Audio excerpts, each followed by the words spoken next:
Assalamualaikum warahmatullahi wabarakatuh. Pada kesempatan kali ini saya ingin memberikan materi terkait distribusi normal yang berkaitan dengan Z-hitung atau Z-score. Apa pentingnya kurva distribusi normal? Yang pertama adalah untuk kebutuhan mencari informasi yang lebih banyak dari hanya sekedar deskripsi min, modus, median, dan standar deviasi. Yang kedua adalah merupakan syarat penggunaan statistik parametris terkait data setiap variabel penelitian yang akan dianalisis. Nah, pada layar itu tampak ada kurva distribusi normal di mana bentuknya itu menyerupai sebuah lonceng. Jika dilihat dari nilai di ujung kurvanya itu mempunyai frekuensi yang rendah.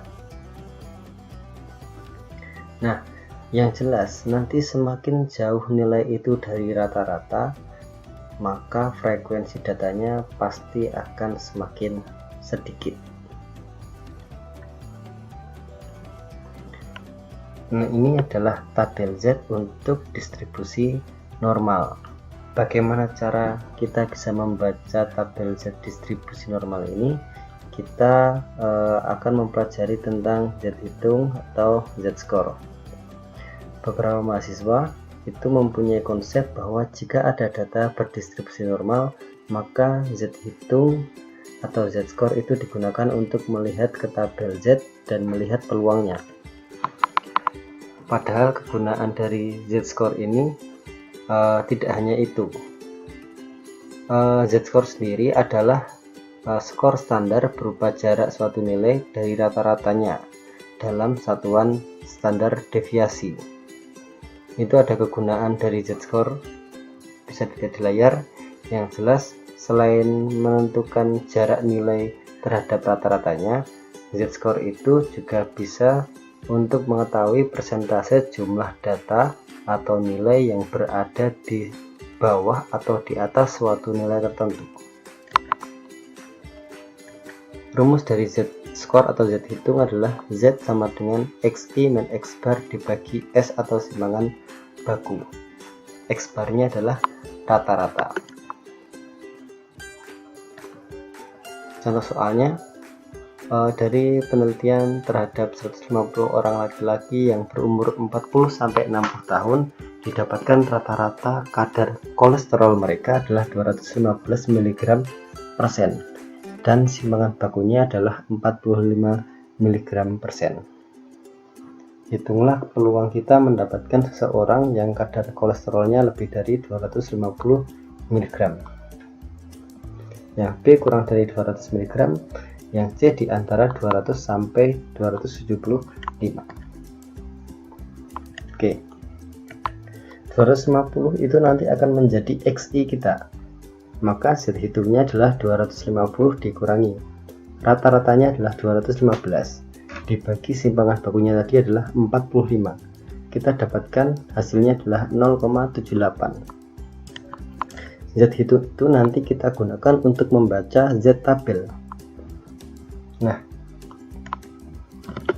bisa dilihat di layar.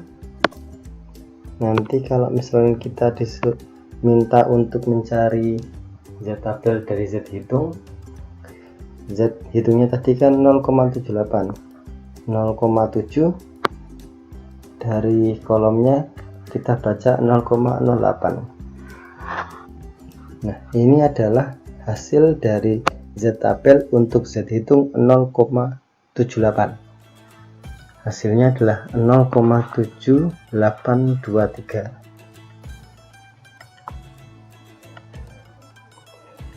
Kita gambar kurvanya.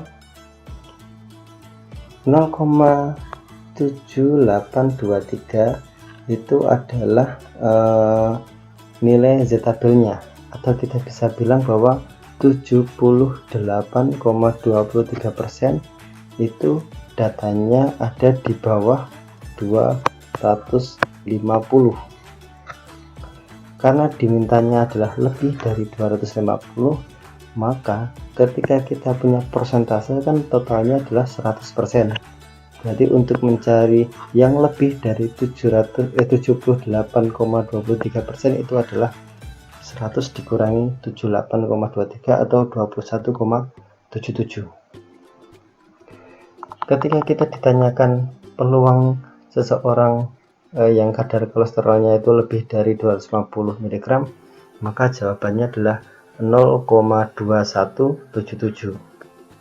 Tapi ketika ada pertanyaan yang lain, berapa orang yang kadar kolesterolnya itu lebih dari 250, maka jawabannya adalah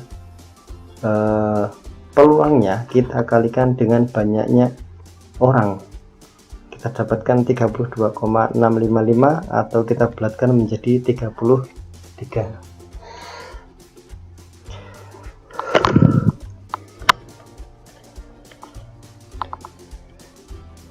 Untuk soal selanjutnya, ketika kita diminta untuk mencari peluang seseorang yang kadar kolesterolnya itu kurang dari 200, maka kita hitung.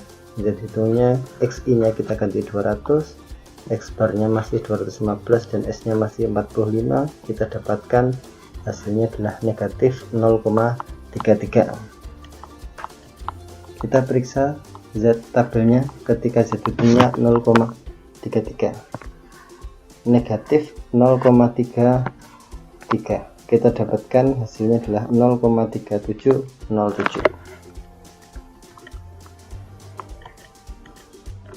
Nah, hasil ini adalah daerah di bawah 210. Artinya nanti 37,07% dari banyaknya orang itu kadar kolesterolnya kurang dari 200 mg. Berapa peluangnya? Peluang dari seseorang yang kadar kolesterolnya kurang dari 200 itu adalah 0,3707. Ketika ditanyakan berapa banyak orangnya, maka kita kalikan dengan banyak orang tadi adalah 150, kita dapatkan 55,605 atau kita buatkan jadi 56. Kita sesuaikan dengan aturan pembulatannya. Lalu bagaimana ketika kita diminta untuk mencari peluang seseorang yang kadar kolesterolnya di antara dua nilai, itu 200 sampai 275. Yang untuk yang 200 tadi sudah kita dapat negatif 0,33. Untuk yang 275 kita hitung jawabannya adalah 1,33. Kita cek dengan Z tabelnya. Untuk 1,33 itu nilainya adalah 0,9082. Nih, kita gambar kurvanya, daerahnya ada di sini, daerah di antara 200 sampai 275. Kita perlu ingat bahwa ketika kita diminta untuk mencari kadar kolesterol yang kurang dari 200, maka daerahnya ada di sebelah sini. Berlaku juga ketika kita diminta untuk mencari yang kurang dari 275, maka daerahnya akan sebesar ini sampai sini. Jadi kalau misalkan kita diminta untuk mencari antara 200 sampai 275, berarti kita tinggal mengurangi daerah yang segini banyak dengan daerah yang kecil ini. Berarti kita tinggal mencari selisihnya antara 90,82 dengan 37,07. Jawabannya ini harusnya adalah berapa? 53,75. Di PowerPoint salah ya, ini harusnya 53,75%.